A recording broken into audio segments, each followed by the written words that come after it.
और अब मैं भूमिका को संक्षिप्त करते हुए आमंत्रित करने जा रहा हूं, लेकिन उससे पहले सिर्फ 10 सेकंड का समय ज़रूर लूँगा, क्योंकि आदरणीय गोपाल शर्मा जी जो हमारे बीच यहाँ मौजूद हैं, एक तो इसकी आवाज़ थोड़ी सी बढ़ा दें ताकि वक्ताओं की आवाज़ वहाँ तक पहुँच सके। आदरणीय गोपाल शर्मा जी यहाँ मौजूद हैं। एक ईमानदार स्वतंत्र पत्रकारिता से शुरू होकर कई बड़े संस्थानों को लेते हुए जब आवश्यकता थी एक ईमानदार पत्रकार की, उस समय उनका उदय हुआ था।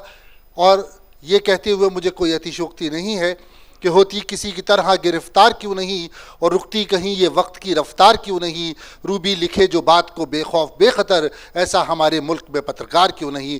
और उस कमी को पूरा किया आदरणीय गोपाल शर्मा जी ने, और अब सदन में भी आप अपनी उसी ईमानदारी के साथ, सच्चाई के साथ खड़े। मैं बहुत से सम्मान के साथ उन्हें इस माइक्रोफोन पर दावत दे रहा हूँ। आदरणीय गोपाल शर्मा जी। आदरणीय चंद्रशेखर जी के व्यक्तित्व, कृतित्व और समर्पण को प्रणाम करता हुआ आदरणीय आरिफ मोहम्मद खान जी की उपस्थिति में खड़े होने का मौका मिलने पर मैं अपने को बहुत भाग्यशाली समझता हूँ। आरिफ साहब, जब से देश ने आपको जाना है, आपके प्रति सिर्फ मन में श्रद्धा रखी है, विश्वास व्यक्त किया है और यह समझा है कि भारत माता के ऐसे ऐसे लाल भी हो सकते हैं जो हवा की धारा के विपरीत जाकर समाज को रोशन करते हैं और उस समय समाज जलाते हैं जबकि आंधियां चल रही हो। मैं आपको प्रणाम करता हूं। आदरणीय पंडित रामकिशन जी राजस्थान का गौरव हैं। ये किसी भी दल के साथ रहे, मैंने इनको हमेशा ये देखा है कि कम से कम ऐसी सरकारें जो माननीय भैरव सिंह जी के नेतृत्व में काम करती थी, उन्होंने कोई प्रमुख काम बिना इनसे हंसी मजाक किए बिना और बिना इनकी स्वीकृति लिए बिना नहीं किया है। उनका जब भी मन नहीं लगता था वो कहते थे इनको कि पंडित जी को बुला लाओ। तो ये हमारे ऐसे पंडित रामकिशन जी, राजेंद्र राठौड़ साहब निश्चित रूप से राजस्थान के अंदर जो भी विधायी कार्यों से संबंधित पारंगत लोग हैं उनमें सर्वश्रेष्ठ हैं। विधानसभा इनके बिना शून्य है, ये मैं विधानसभा में भी कह चुका हूं और यहाँ भी दोहरा रहा हूं कि राजेंद्र जी, आपने जो अपना विधायक स्वरूप दिखाया है वैसा स्वरूप देख करके भैरव सिंह जी की याद आती है और तो कोई हुआ नहीं। हमारे साहिल साहब बड़े भाई हम लोगों को हमेशा प्रेरणा देने वाले, हमेशा प्रेरणा देने वाले। जब भी हम लोगों की बात होती है तो आदरणीय चंद्रशेखर जी के बिना अधूरी रहती है। हमारे आदरणीय, बहुत ही आदरणीय दीपेंद्र सिंह जी शेखावत, जिन्होंने ऐसा काल विधानसभा अध्यक्ष का निभाया है जब उन्होंने विधानसभा अध्यक्ष के पद को इतना सरल और सहज कर दिया कि लोगों को लगा ही नहीं कि हम एक संविधान से जुड़े हुए प्रमुख से रूबरू हैं।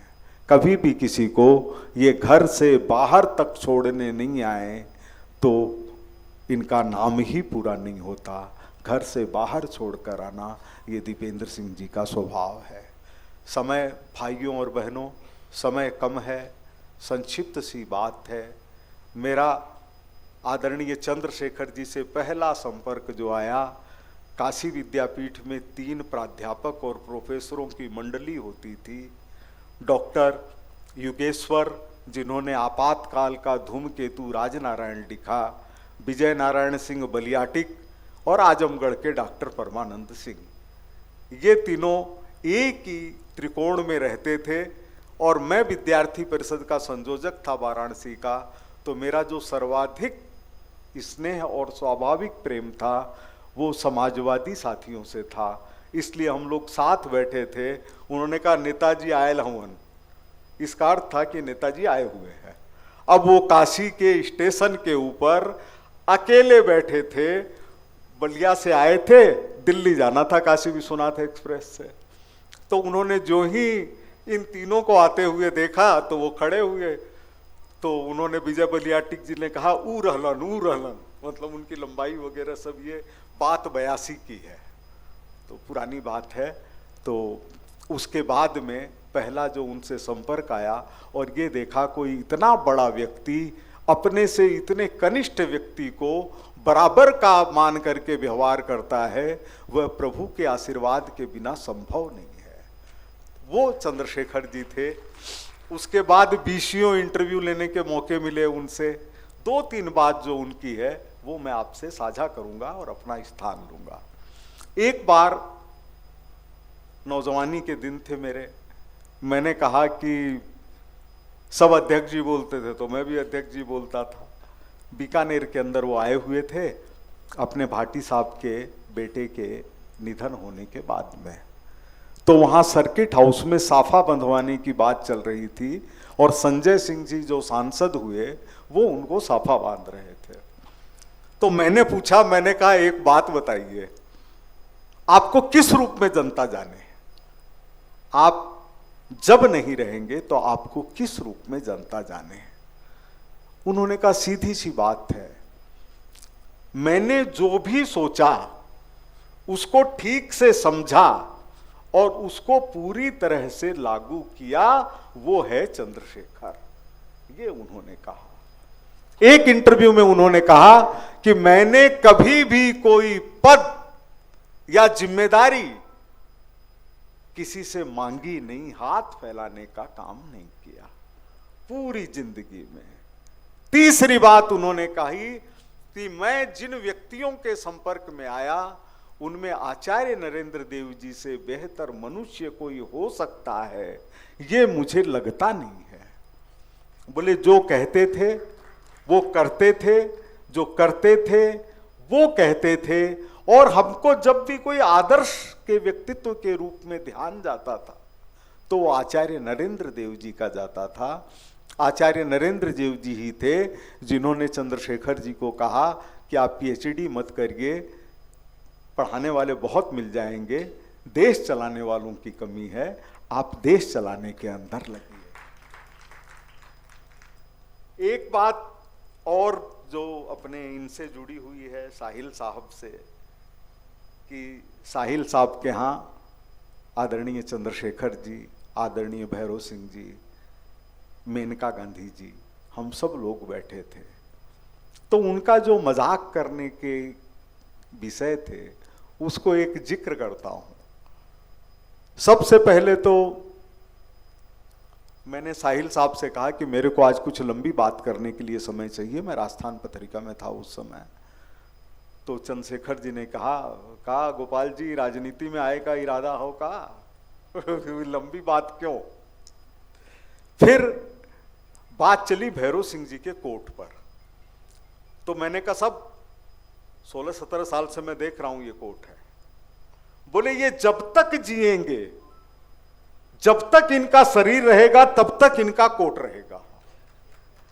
बोले कंजूस इतने हैं कि खरीद सकते नहीं, और कभी कॉलर बदलेगी, कभी बटन बदलेगी, कभी अस्तर बदलेगा, और ये जो ढांचा है जाके कोर्ट का ये बना रहेगा, बाकी सब बदल जाएगा।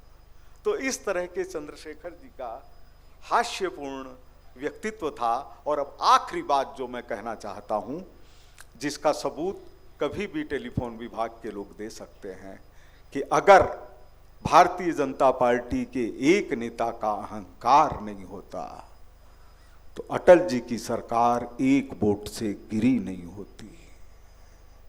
आदरणीय भैरव सिंह जी राजस्थान हाउस में बैठे हुए थे, चंद्रशेखर जी का फोन आया, मैं वहीं था। उन्होंने कहा कि क्या हाल है, क्या चल रहा है। तो उन्होंने कहा भैरव सिंह जी ने कि मैं ऐसे नहीं बता पाऊंगा जब तक अटल जी से बात नहीं हो जाए। भैरव सिंह जी ने मेरे सामने ही अटल जी से बात की। अटल जी ने कहा वो फलाने को लगा रखा है, उसने सारी जिम्मेदारी ले रखी है, एक बार उनसे बात कर लेंगे तो ठीक रहेगा। और मेरे को इतनी ही जानकारी है। भैरव सिंह जी ने तुरंत उन नेता को फोन लगाया।